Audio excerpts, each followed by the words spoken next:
Adil Raja, retired Pakistani Army major, journalist, and whistleblower, joins us again now.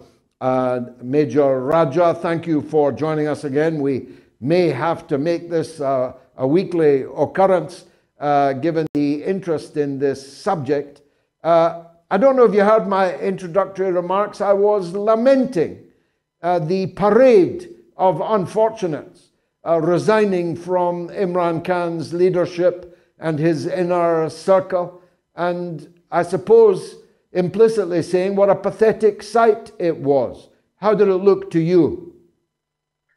Well, George, first of all, thank you for inviting me again. It'll be my pleasure to come on your show, and because we need to make things clear to the Western world, to the greater English-speaking audience, at what's actually happening in Pakistan right now. I told you last Sunday that this is what is going on, which you're seeing right now. Now, what's happening basically are two things happening at the same time. First, you're seeing a parade of shame, which you're saying there are certain people who joined Imran Khan on the recommendation of the military establishment, and that is why they're leaving him quite easily. But most of the people who are leaving Imran Khan at this critical juncture are being forced to leave him. They are being blackmailed by either the skeletons in their cabinet, or they're being blackmailed by you know. Let me give you an example. There was a politician, I know him personally. He left Imran Khan because he was told that they are going to strip his wife naked back at home by the intelligence services. The ISI are going to do that, the internal wing. They're going to do that. This is the kind of political engineering which has always happened in Pakistan, but this time it is intense, because whensoever military in Pakistan has carried out a regime change operation, people have been happy about it. People have not objected to it. But this time around, 13 months ago was the regime change operation was carried out and Imran Khan was deposed of power. The people retaliated like never before in the history of Pakistan, short history, 75 years of Pakistan. Now what they're doing is they're forcefully, breaking away Imran Khan's party. That's what you're seeing. But I would just give you an example of Barrister Malaika Buhari. She was a minister for Imran Khan. She was near tears when she was speaking at a press conference.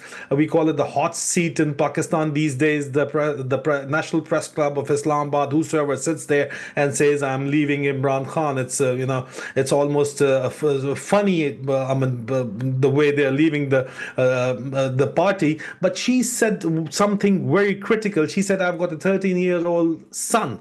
Now, it is, my sources tell me that her son had been threatened that they're going to kill the son.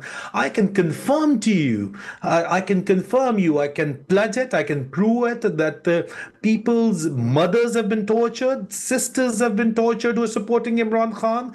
They've been tortured unprecedentedly, and this is the level of pressure which is being implied to break away Imran Khan's party. Now, this is happening, and parallel, what you see happening in Pakistan is that there is a classic conditioning going on. Classic conditioning is a term of psychology. Now, normally the trainers of the animals, like the horse whisperers, they use this term to train the animals, to make them believe that they are bounded by chains, but in fact, they are not bounded by chains. Now, what the military is technically doing, the establishment right now is technically doing, is that they are carrying out the classic conditioning of the people living in Pakistan through the media and the social media. We never believed that social media could be controlled, but social media working inside the Pakistan has been controlled. The primary example is that the ISI's media teams have been successful in mass reporting my content on YouTube and Facebook, which was getting 1.2 million views per day and which was shattering the narrative of the military establishment. They've succeeded in getting my channels terminated on Facebook and YouTube. It's a case study right now.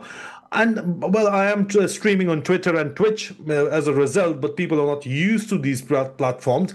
But this is what is going on. And the remaining people, like Imran Khan, he's been picked up. He's not to be found anywhere. He was the biggest YouTuber. He was the biggest social media journalist. And other than him, I was the one who is telling them, because of my sources who are working right now, my colleagues for 21 years working in the military establishment, who do not believe in this fascism, who work for the people of Pakistan, not for the corrupt generals. They are telling me their moves beforehand, and I'm still going ahead exposing them on my Twitter profile. Just go to my Twitter profile at the rate of Soldier Speaks. In the last 13 months, you will see that I've preempted each and every move of theirs, major political moves of theirs, and that's why they're not very happy with me. But what they're doing is that they have broken the people's will. They are going into their houses, they are picking up their mothers and sisters, they're ridiculing them, and they are trying to do the classic conditioning of the entire country that, listen, you have to accept the kleptocracy's rule, and the kleptocracy is supported by the military establishment. And why they don't care? Because they don't have to go out to vote. And in the future, what they're going to do is that, let me tell you right now, now market right now, George, I'm telling you, they are going to present a budget in this month now. After 2 days, they'll present a budget and they'll announce that they're going for the elections. They're going for the elections in October, and the election will be completely engineered, and they are going to give few seats to Imran Khan's party, right? And they'll say, well, he's lost his popularity. Can you believe that? Well, I do believe it. Of course, I've seen it many times before in my 50 years or so of involvement with Pakistani politics. So I do believe it. So you think that the hint that they were going to ban Imran Khan's party will not happen? They will allow the PTI to participate in the election. We thought, with good reason, that Imran Khan had tens of millions of voters. How are they going to avoid everyone conditioning or not going into the booth and filling in their paper for Imran Khan? How they've been doing it before this, George. Firstly, we need to understand that Mr. Nawaz Sharif sitting here in London is behind all this fiasco in Pakistan, because he's appointed this army chief and he's got some things on him that he cannot go here or there, and he's dictating his terms. He wants a level playing field. Now, that level playing field require the Imran Khan's party to be dismantled the way Mr. Nawaz Sharif's party was dismantled by the military establishment. So that is his idea of the level playing field. And the second thing, he is now still impressing upon the military establishment, who obviously he's blackmailing, or he's got something on the army chief. Definitely that's why they are carrying out the gross human rights violations. He wants Imran Khan to be disqualified, most probably, and they are still going at him. They've got so many options to disqualify him. So if Imran Khan is not in play, and if his secondary leadership is leading the party, how they're going to do it's a very interesting question, George. How did they manage to not let Imran Khan get a 2/3 majority in 2018 polls? They disabled the result transmission system, RTS. Now imagine that. That is a computer system. They disabled it. It is under the command of the Election Commission. Now, Election Commission works under the ISI, all right? They are the bosses there. They are like the Gestapos. They are like the Stasi. It's a Second World War era. Let me tell you, there is no doubt Imran Khan himself has said that the only man who matters is the army chief. So they're going to disable the system. Nobody's going to count the votes. Just go for a case study in 2018 elections. Just at the peak of Imran Khan winning, clearly getting a 2/3 majority, the RTS system went offline, and once it came back online after 2-3 few hours, the seats which Imran Khan were winning, they came down. And we were in the military told by the ISI officers that this is going to be the exact number in which Imran Khan is going to get. How did they manage it? They don't let you count the votes. I mean, it took Imran Khan literally for 3-4 years to get recounting in 4 constituencies before in the previous election before 2018. So they manage things at the face of it. They manipulate things, and then they control the judiciary. They control the entire system. They control the Election Commission of Pakistan through. They've got files on everyone and everything. I've told you in my last program with you. The classically what they're doing is a classic blackmail operation going on, and they've got and if you've got nothing on somebody, they are going to use they're going to use, I don't want to see those words, but that's what they do. They're going to use the moral turpitude. They're going to use even if they have to use girls, if they have to use boys, whatever, they'll use it. They're going to make your videos, they're going to exploit you, blackmail you. They've got to your corruption files ever since you've joined the politics or business, or from whichever background you come from. They are making files against you. The people who are coming at the top right now, George, the problem is that they are part of the kleptocracy as a whole, and Imran Khan was not able to get rid of these people, not within his own government, not within his own party as well. Well, that is an important point, and I have known ever since Imran Khan took the wretched Mohammed Sarwar to his breast, that he has surrounded himself with the wrong kind of people from time to time. But let me, in the minutes available to me, turn to a very dark subject, especially in a conservative Islamic society like Pakistan, as puritanical society as more or less anywhere on earth, and that is the treatment of women prisoners, the treatment of women demonstrators, and the women family members of the people that these brutes have targeted. More and more stories are reaching me.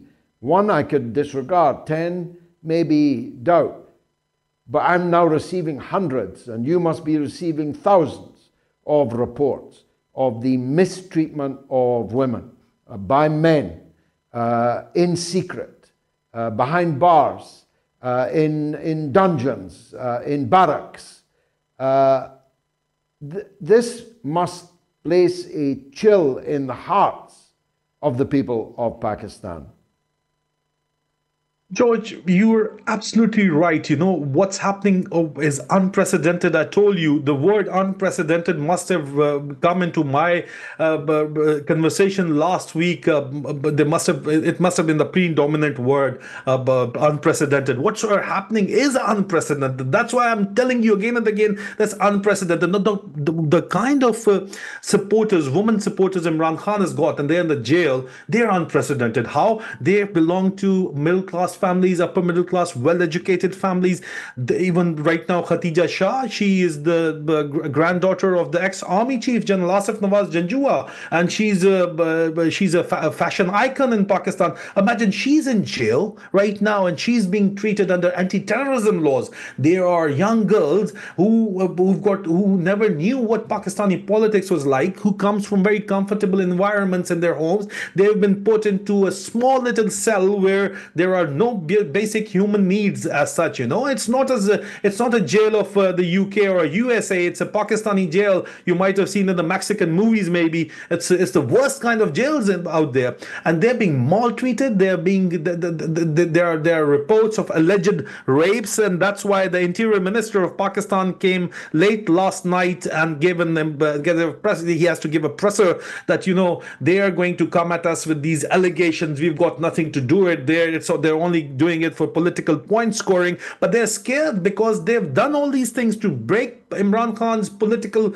alliances, to break Imran Khan's worker. They've done the worst kind of things, and they're going to come out right now. But let me add, George, how is it possible that the Pakistani military is doing it? And even then the British Prime Minister comes out and says that it's their internal matter, or the American deep state, if they're not supporting them, then how is it possible that they're able to do what they're doing right now quite so openly? I mean, there is definitely a blanket control over the mainstream media. The last TV channel scandal was Bold TV, and they've made a deal today, like the ARY, and they're going on air. They're back on air. Just look at the reporting. They'll be reporting everything which is being told to them by the ISI and ISPR. Now they are controlling the social media. They're trying to control. They are trying to control the whistleblowers like me abroad. They're trying to.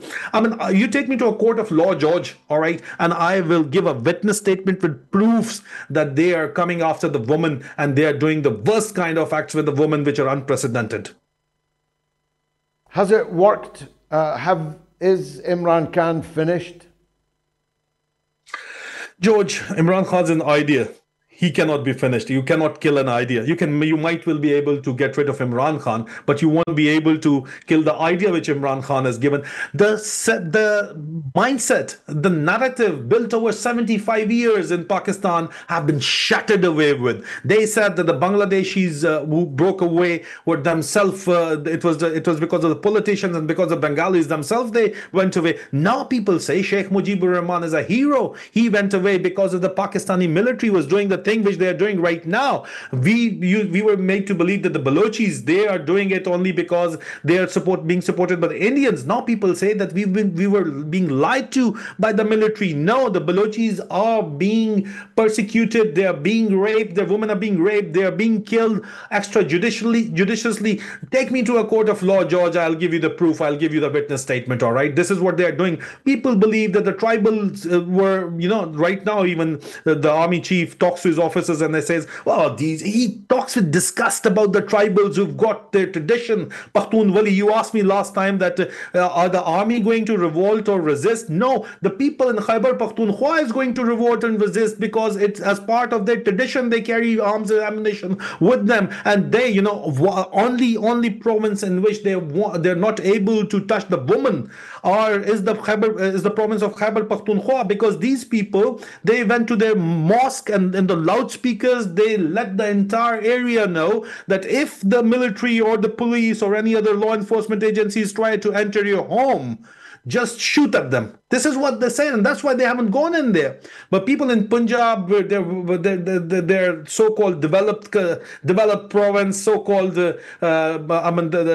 well-to-do province, but they don't carry arms and ammunition with them, so they're just accepting it just like the way, and that's why it's so easy. 80% of people in Pakistan live in Punjab, so that's why they're able to do this, carry out this classic conditioning operation.